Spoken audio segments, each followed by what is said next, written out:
Welcome to RegTech Live with Clause Match. We are now back to a slightly longer format, running 20-minute live discussions once a month, still with leading industry experts every Thursday lunchtime. Today, I'm joined by Patrick Boscher, a strategic RegTech advisor and startup angel, to talk about the topic of RegTech strategy design. Patrick, thank you for joining. Thanks for having me. So I'm about to use words that some may see as not being typically synonymous with regulatory compliance, but you have had what looks like a fairly exciting and interesting career in the space. Can you tell us a bit more about yourself and how you've ended up as a now RegTech advisor and angel investor? Oh, yeah, absolutely. So I basically spent the last 10 years already in, RegTech. So back then the term didn't really exist yet. So when I started as an IT guy within a compliance department for one of the largest financial institutions in the world, and basically grew the topic from, very, very easy and minor topics to really the broad spectrum that we say in the end, we really have a regulatory compliance technology function for the entire group. And over the time, of course, we got a lot of experience about, what works, what doesn't work. And that's also why the experience that helped me to say, look, I want to take this to the next level, not only in corporate life. And this is also when I last year decided to say, hey, I want to work together with the startups, with, those guys who really drive innovation, who want to bring RegTech to the next level. And this is when I started my own advisory practice. Of course, also supporting the large players on their strategies. But to be honest, most of the time I really spent with startups and their cool ideas and their projects. Great. So given your significant experience working at a global corporate institution and now working closely with RegTech companies, what are your thoughts on the current RegTech landscape? Are there any sort of major positives or negatives that stand out to you? I mean, to be honest, it has been a very interesting year, of course. Everyone knows, COVID basically has, reshaped the world. With a lot of experiences, right? Because people were claiming, working from remote or anywhere in the world, wouldn't work because you have to be present in the office. Are now convinced that the world is, changing. So what I've observed at the very beginning of the pandemic in this year was like a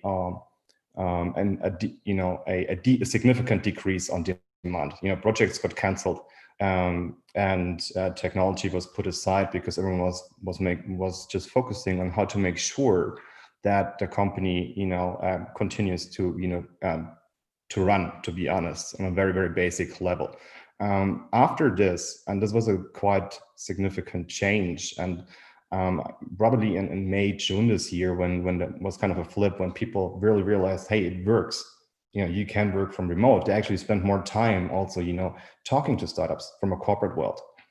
So this was an entire new discussion that I've observed. So it was basically from, a negative aspect to a truly positive one. And I'm not quite sure that there's going to be a huge boom in the RegTech area. But also what I've seen, at the same point in time is that RegTechs themselves, they just, pretty much lay back, a lot of them, and say, look, we're solid, we have a solution, and we're going to rely on it other than investing in R&D and really doing more, driving it to the next level.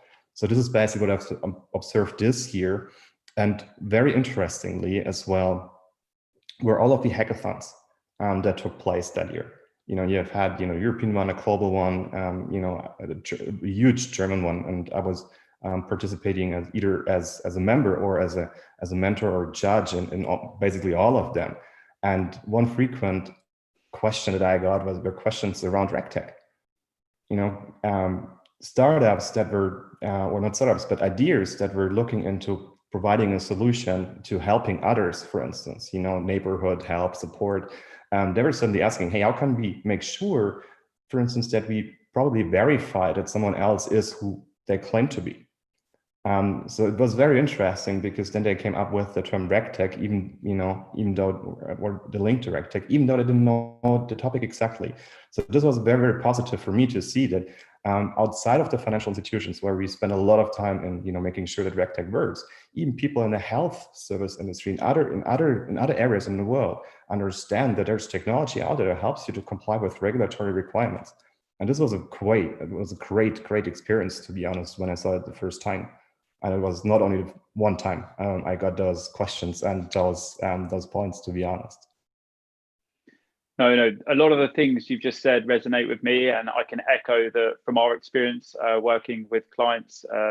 For the first couple of months, it was focusing on business continuity, and then as they realised that things aren't going to, go back to normal, we're going to be, having more of a distributed business model. They had to carry on with their transformation efforts, and we've seen exactly what you've said. The second point that you've just made also is that we're seeing a need for regulatory technology outside the financial institutions, energy markets, healthcare, where there is regulatory scrutiny, not just by financial regulators. There's a need for regulatory technology. So yeah, I think you've just also a big difference nowadays is that people start to understand also in unregulated or lower regulated areas, or there are certain regulations that we have to follow. And I don't know whether it's because they have no more time to actually read the law that they need to follow. But there's a big change and drive, as you just mentioned, outside of the traditional RegTech areas. Exactly. So now on the topic of RegTech strategy, I want to maybe start with talking about the challenges. So from my experience, not many corporates are lucky enough to have a formalized RegTech strategy in place, or an individual like yourself to lead those strategy or compliance transformation efforts. So what are some of the typical challenges when looking to create or implement a RegTech strategy? Yeah, I could write a book about that one. So I think you mentioned one key aspect before. You really need to have dedicated personnel to look into it, because the topic is very, very complicated. It's very complex, because you have to keep in mind, RegTech is not like the typical customer onboarding process anymore. It goes along in all business value chains that you can imagine. So that's what's important. You always have to look into the business processes, the technology, and the regulations at the same time. So without the proper resources, and it's very hard to really get to a very good result. That being said, you don't need to have someone like an individual like me or a specialized team. You have someone who orchestrates it. It can work by just having all of those departments working together, with the focus on the same objective and the same target they want to achieve in the end. I think that is a very crucial part, and this is also where a lot of approaches fail, in particular when formalizing RegTech strategies, because who's in charge? Is it technology? Is it compliance? Is it a business? And this is something that really needs to be clearly defined, and it should be defined eventually, because you can put it on either hat. To be honest, it's possible. It does work. But having someone really to guide this approach through, who has done it before, it's something that really, really is crucial. So some kind of an orchestrator who puts together, who pulls, all of the different sources, puts them on a table and says, look, let's have a workshop for an hour and let's figure out, what we're going to do. And I think one of the most challenging parts as well is the let's say the gap of what's supposed to be there and what you want to do. So unlimited resources, right? It leads to the fact that eventually you need to prioritize, and everyone is more important than the other one. So in particular, when you work in corporates, you have a lot of politics where one says, look, I got an audit funding here, I got an external audit funding here, I have this issue here and there. So you need to have a real good plan on how you want to put your limited resources in the most efficient and effective way to, first of all, serve the business, because you want to be successful, right? You have to go away from compliance, put stuff on top of the business and they just have to deal with it, to an approach where you say you can optimize business processes and you really make create a benefit for the company. So you mentioned one key thing there, which is resources. And I think maybe blockers to resources is the corporate business priorities, which therefore means a lack of allocated budget to compliance transformation.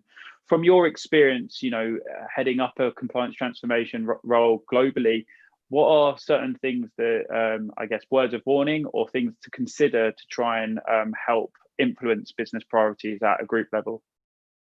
Oh, yeah, that's a great question. If I would go like to the top 3 or 4, I would probably say, first of all, just mentioned top down approaches. Saying that headquarters is smarter and they know everything than the entire world. It's wrong, right? You always have very smart people all over the world. Your people are the biggest asset and they're the most important. If you just tell them, you have to do X, Y, Z, you don't start getting them thinking, and you are actually not promoting innovation, but rather the opposite. You're just promoting execute whatever comes from the headquarters. So this is big lessons learned that I can share. And it goes along with another one, which is like one fits all solution. There's no one fits all solution. Even like, I don't know, take McDonald's in the entire world, right? In some countries you don't have, you have different burgers. There is no one fits all solution, even though there's vendors out there or there's approaches out there that say, look, you have this, and then you're basically done. Maybe a third one that's like very interesting is like we have always been doing it like this. So this is something probably, I don't know how many times in my career I've heard that sentence. I was like, okay, that's great. We have always been doing like this.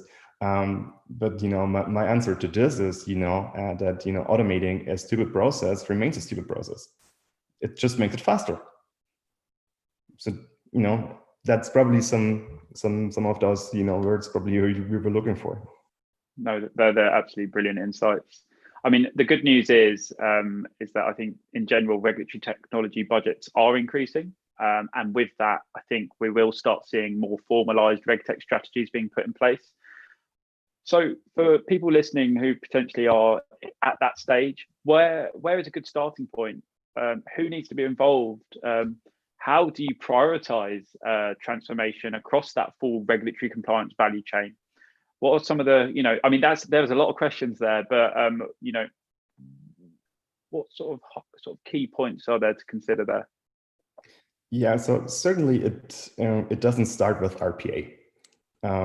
That's like the typical answer of the typical advisor or consultant would come and say, look, let's automate some processes. I can tell you, no, it's definitely not. Whoever automates a process, again, is just doesn't have the right ecosystem in place. One really needs to look into a lot of different dimensions, and we've talked about it before, right? I'm currently finalizing a paper on it. Yep. To really define how to set up a proper a RegTech strategy for corporate or large corporate. So I'm trying to squeeze it a little bit in terms of time, because I cannot reach just a couple of pages now, but it's going to be available quite soon. So eventually, what you need is you need to always have in mind certain dimensions that you have to look into and take into consideration. It sounds a bit like an abstract model, but it will make sense eventually, because you have to look into, as I mentioned before, the business process is the business, right? Put the business first. The approach that I'm taking is compliance is good and is helpful in terms of providing the guidance from a pragmatic interpretation of law. But eventually you want to make sure that your company is successful. So your business should trigger and start and should be the starting point of figuring out what do you actually need in terms of control. Then of course technology, lean technology, smart ecosystems, no RPA, APIs. Make sure your systems can communicate with each other. Make sure you have, something that really makes sense from bigger picture and not isolated solutions which are not connected to each other. Biggest topic, of course, data. I don't need to raise this, right? The typical topic anyhow. Of course, regulations, as mentioned before. And then most importantly, and this is what our starting point is for a proper RegTech strategy, is your people. If you're in particular dealing, or if you're operating in a large financial institution, you're working cross-border, you're working on different continents, different time zones, you cannot manage everything for the entire world. So what you need to have is a strategy on how you can get your people distribute the message throughout the world. And this is exactly the approach that I'm focusing on, and I have been focusing on. Because I think it makes most sense, right? You want to, first of all, you need to really have a formalized plan for all of this. not just, tomorrow we're going to do this and this and this. No, really, you need to have a time plan, a schedule. And this is a very complicated exercise. To be honest, really, specialists can help a lot, in particular for people who haven't done it before. But you want to get those innovators and those early adopters. You want to convince them. You want to incentivize them. You want to make sure you get them behind your idea that we're going to digitally transform the world of compliance. And this can be a very small group of 10, 15. And they're going to spreading the message. On the other hand, what you need to understand is that, and this is very hard to say, but you should just leave the last quarter behind. Don't try to convince the guys who really don't want to be convinced. Don't waste your time.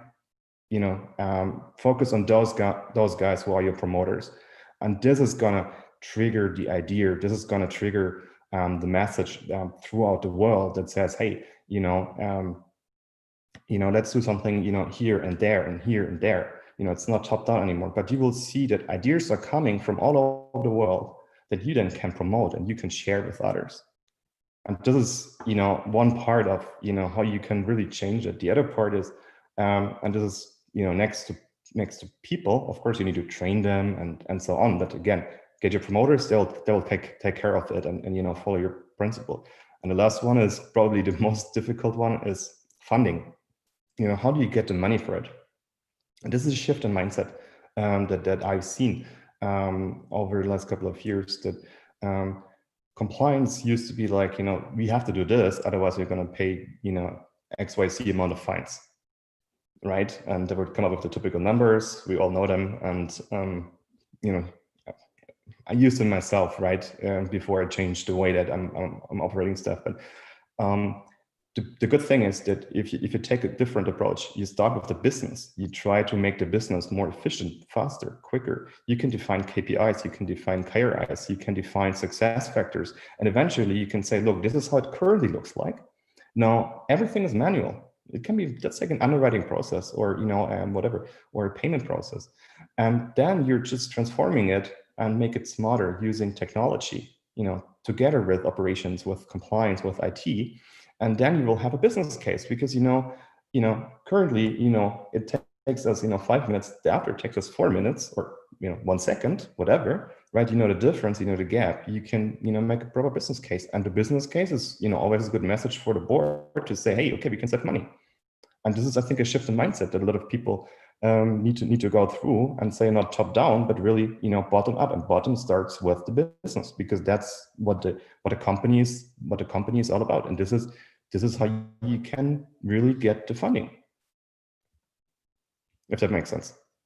It makes complete sense. And I working with various different institutions, banks, large insurance groups. I've seen lots of different ways in which they're trying to approach their compliance transformation efforts. And the way in which you've just described, almost creating a center of excellence around compliance transformation and a group that can lead those efforts, identify the people that are going to be willing to adopt it, and working with them to build business cases, is the winning formula in my eyes too. So we have a strategy in place. How does a corporate actually go about defining the requirements for selecting RegTech vendors? Yeah, I mean, I couldn't go into much detail, right? And I've described it more detail in the paper that I'm going to be publishing.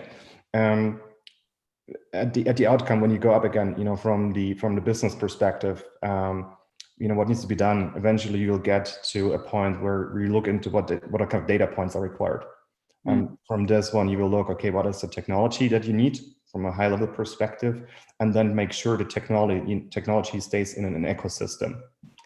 As I mentioned before, and this is the kind of very important thing that you really need to make sure that everything is consistent. And if you have two different business processes and you take the same approach, you'll come up on a layer where you say, look, this data set and this data set, for instance, they're overlapping, right? If you're, it makes sense if you have to sometimes look into different processes that they take the name from, very, very easy one, right? So, why do we need to have two different solutions if there's something that is overlapping? And this is how you can, first of all, reduce the amount of vendors you have. And secondly, create an ecosystem, around it. Sure. So we said we were going to be talking for just 20 minutes, but I think let's go ahead and finish off some of the other areas that I wanted to speak about. So we talked about sort of RegTech strategy design, the challenges that can come with it. What can RegTech companies do to maybe make sure that they're more aligned with a corporate strategy and help, I guess, further improve their adoption? Yeah, that's a question I hear many times. The challenge is that one needs to make sure they're speaking the same language. And when you take a typical RegTech right now, there and also the slide pitches and what they have, it is fairly technical. So they're talking about, as I was talking myself right now, right, about ecosystem, infrastructure, fancy new technology, machine learning, throwing, you have 10 slides, throwing as many buzzwords as possible to catch those guys on the other end. That doesn't work. So from my experience, what helps most is if you have on a RegTech side someone who understands really not only the technology but also the business and compliance. You need to make sure that they're speaking the same language. You understand what the company is really asking for. And just giving a sales presentation that says, look, we have the new innovative solution that solves all of your issues. And would say, okay, thank you very much. There's a door. I'm going to go for lunch now, because it really you have to talk and speak the same language, and it's increasing. So I see it more and more that really people from the industry go out and support RegTechs and those companies. Like I do, right? On the other hand, there's also a lot of education within RegTechs, who take, for instance, the ACAMs who say, look, I want to learn this. I want to, please give me this and this information, but also about the business, right? How does insurance work? How does finance work? How does, we talked about it before, right? How does international cargo work, right? If you don't know, try to figure it out. There's a lot of stuff and information available all over the world. So this is one part. The second part is you need to understand. So RegTech should understand the bigger picture, because right now they're focusing on one specific need or issue, because most RegTechs are in a niche, and maybe this is also positive to mention that the ecosystem is increasing. So they're more collaborating with each other, to create joint and common solutions, in particular data providers and technology providers, right? They have always been doing this, but also technology providers and technology providers, which is a great trend to see, because this eventually really helps you to make sure that you're not only talking about specific niche, which again is another island in the big sea of compliance solutions that that a corporate needs to manage, but you have something that's more solid, it's more orchestrated. So if you're able to demonstrate that you really know what they're talking about, it helps. And it never hurts to ask the question, hey, what is your RegTech strategy? I don't recall anyone in my entire life, in my previous life, to have asked me, like for coming from a RegTech company, hey, Patrick, what is your strategy? Where do you want to be in 5 years? They're coming to me and say, hey, Patrick, those are your 5 biggest issues. I have the solution for it. And I'm like, okay, how about you ask me what my issues are? Then we can talk about it, because I can promise 4 out of 5 you get wrong. So this is the part where where they have really some room for improvement, as well as making it easier for corporates to operate and act with RegTechs. So for instance, getting rid of that there's a typical those onboarding or those workshops, we sit together and we discuss how we can help and support, and they would charge you like, I don't know, a very low number. But if you know the corporate life and the policies and procedures to get just the signature under this document, it's going to take 2 or 3 weeks. So RegTech should take this as an investment and should say, we do this for free, just to get the information that you were just asking me for. How do you get it? You just go there and ask. Offer something, you get something in return. Patrick, thank you for taking the time to speak today. As you can see, I've been jotting down lots of notes. It's all very relevant to me, and well, doing my job better. So it's been lots of food for thought, and I'm sure everyone else listening has found it very interesting. Thank you also to everyone who listened in today. You can find the rest of our RegTech series on our YouTube channel, and you can also set yourself a reminder for our next episode in one month's time. Thanks again, Patrick. Thanks for having me. Thanks, Brady. Take care. And bye to everyone.